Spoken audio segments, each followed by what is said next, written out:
никакой информации, нет права на звонок. Это неправильно, я считаю. Люди имеют права на какие-то звонки, имеют право, чтобы с ними обращались как с людьми.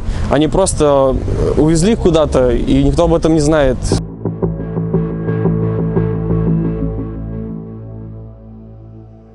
14 июля мы с друзьями гуляли, как обычно, в центре.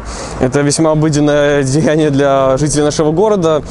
И в целом мы оказались в центре событий митинга, который сейчас происходил на цирке. Но дело в том, что мы вовсе не хотели принимать в нем участие, а всего лишь оказались рядом. Мы встретились с нашими знакомыми возле лавочек, которые находились напротив танка, и мирно обсуждали наши дела какие-то. И в этот момент появился ОМОН. И мы оказались не в то время, не в том месте, вследствие чего были задержаны двое моих друзей. Дальше их арестовали, увезли. Мы не могли с ними никак созвониться. И дело в том, что хотелось бы сообщить родителям, поскольку они наверняка волновались бы. И в дальнейшем мы выяснили, что наши друзья находились в отделе Центрального РОВД города Гомеля. После чего мы попытались выяснить какую-то информацию об этом, но, к сожалению, нам ничего не сообщили.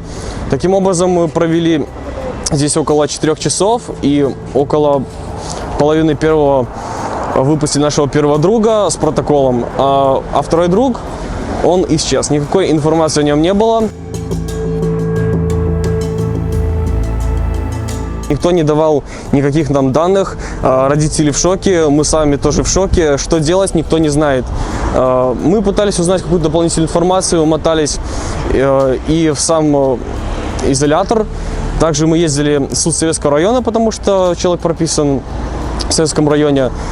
Никакой информации опять же не было, и только сейчас, примерно минут 40 назад, узнали обо всем этом. Конечно, мы испытали очень странный букет эмоций.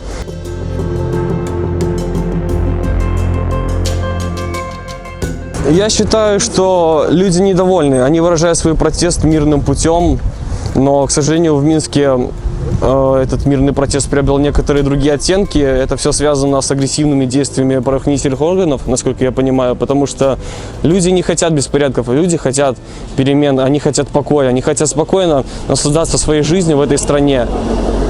Людям нужна свобода.